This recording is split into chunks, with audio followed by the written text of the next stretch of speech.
Hello guys. आज जो हम टॉपिक देखेंगे वो है न्यूक्लियोटाइड्स। न्यूक्लियोटाइड कैसे बनते हैं, न्यूक्लियोटाइड्स कैसे होते हैं, न्यूक्लियोसाइड कैसे होते हैं, प्यूरिन क्या होते हैं, पूरे पैरामिडिन क्या होते हैं, डीएमाइनेशन क्या होते हैं और ये सारे हम सीक्वेंस पढ़ेंगे इस टॉपिक के अंदर आज।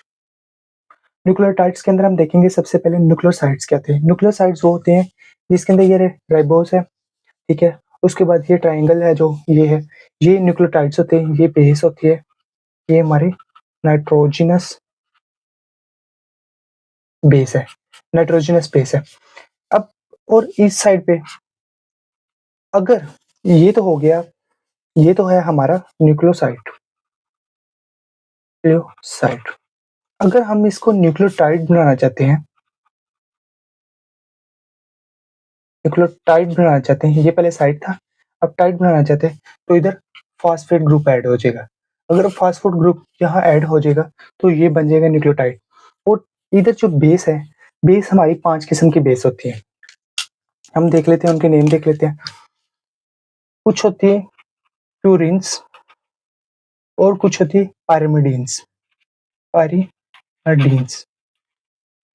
प्यूरिन्स क्या होती है, पायरिमिडीन्स क्या होती है।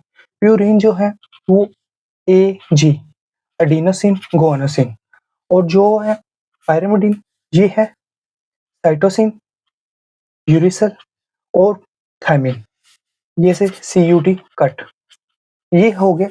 ये होती हैं, ये सिंगल रिंग बनाता है और इसका डबल रिंग होता है।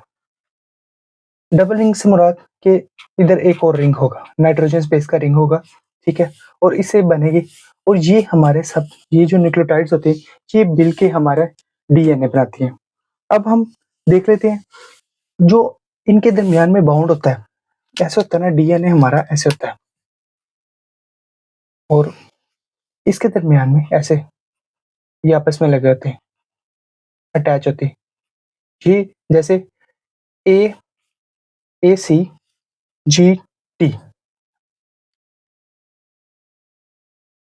यहाँ मिलके बनाते हैं CG का पेयर बनता है और AT का बनता है।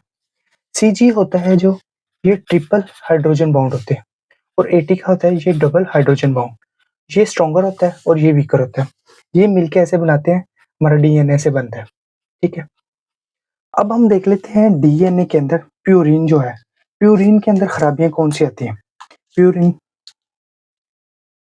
प्यूरिन कैटाबोलिज्म डिसऑर्डर्स, प्यूरिन के कैटाबोलिज्म ब्रेकडाउन के अंदर क्या डिसऑर्डर आ सकते हैं।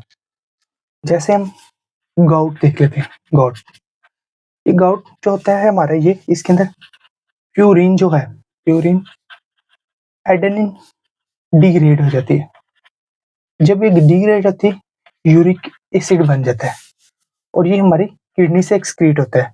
मगर जब ये ज्यादा हो जाता है, हाइपर हो जाता है, हाइपर यूरेमिक एसिड, ये ब्लड में ज्यादा हो जाता है, तो फिर हमारे जो जोड़ होते हैं उसके अंदर पेन होती है, ये रीनल के अंदर प्रॉब्लम करता है। इसके अलावा हम देख लेते हैं, एक और देख लेते हैं, SCID swear combined immuno deficiency. अब ये क्या होती है इम्यूनो कंबाइंड डेफिशिएंसी। इसके अंदर जो एंजाइम होता है ना, ADA से मीना मुराद एडिनोसिन डीअमाइन। ये क्या होता है, ADA कन्वर्ट होता है एडिनोसिन के अंदर, एडिनोसिन आइसोसिन के अंदर, आइनोसिन के अंदर। मगर यहाँ ये प्यूरिन का ये डिग्रेडेशन हो जाता है। ये जो हमारा AD है इसकी डेफिशिएंसी होती है। ये हमारी जो प्यूरिन है इसकी डेफिशिएंसी होती है AD की, एडिनोसिन की डेफिशिएंसी होती है, जिसकी वजह से DATP हमारे ब्लड के अंदर कंपोजिशन होता है, जमा हो जाता है। DAP से हमारा डीऑक्सीजनेज एडिनोसिन ट्राइफॉस्फेट, ये हमारे ब्लड के अंदर जमा होता है और इसकी जब कमी हो जाती है तो डीएनए, क्योंकि पेरीन की कमी है और डीएनए के अंदर जब बनेंगे तो डीएनए हमारा वो डेवलपमेंट नहीं होती, सिंथेसाइज नहीं होता। इसके अलावा हम देख लेते हैं एक और डिजीज देख लेते हैं, लेस निहान सिंड्रोम। लेस निहान सिंड्रोम, इसके अंदर HGPRT, ये जो एक एंजाइम है, हाइपोएक्सेंथेन गुआनोसिन पायरोफॉस्फेट राइबोसाइल ट्रांसफरेज, ये जो है इसकी डेफिशिएंसी हो जाती है। जब ये डेफिशिएंसी होती है तो एक्सेस यूरिक एसिड पैदा होता है और जिसकी वजह से सीवियर गाउट हो जाता है। इसके अलावा देख लेते हैं pyrimidine catabolism disorders. Pyrimidine catabolism disorder कौन से होते हैं?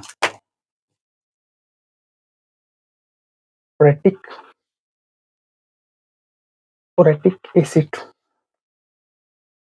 एसिड यूरिया, एक डिजीज है जिसके अंदर पोरेटिक एसिड जो यूएमपी होता है, यूरेसिल मोनोफॉस्फेट। यूरेसिल क्या है? एक है यूरेसिल जो है पायरिमिडीन की जो है ये नाइट्रोजन बेस है, ये इसके अंदर ये क्या था, यूएमपी जो है इसकी डेफिशिएंसी होती है, ये सिंथेसाइज नहीं होता, जिसकी वजह से यूएमपी डेफिशिएंसी है। जब यूएमपी की डेफिशिएंसी है तो फिर क्या होगा, जो हमारा आगे बनना था स्टेप होना था डेफिशिएंसी, पोरेटिक एसिड जो है, पोरेटिक एसिड जो आगे बनना था, पोरेटिक एसिड जो आगे सिंथेसाइज होना था, पाथवे में जाना था, वो कंपोजिशन अकोमुलेशन होना शुरू हो जाता है। यहाँ जब ये अकोमुलेशन होता है तो ये यूरिडीन स्ट्रेन ये जमा हो जाता है और जिसकी वजह से डीएनए जो है वो डिफेक्टिव हो जाता है।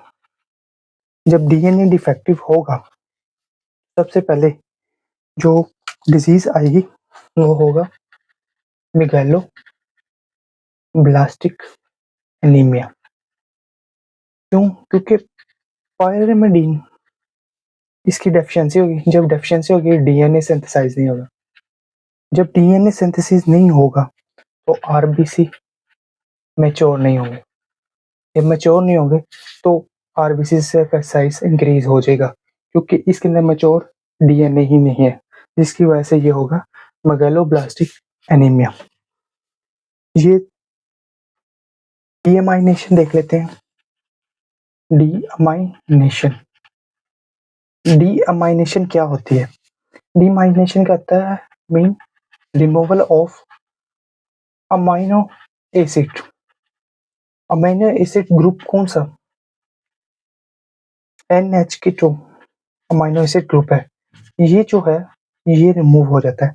जब ये रिमूव हो जाता है, कहाँ से रिमूव होता है? नाइट्रोजन बेस से, नाइट्रोजनस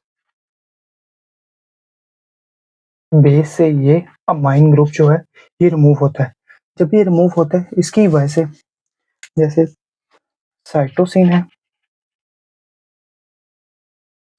है जो वो कन्वर्ट हो जाता है थायमिन में, तो जैसे साइटोसिन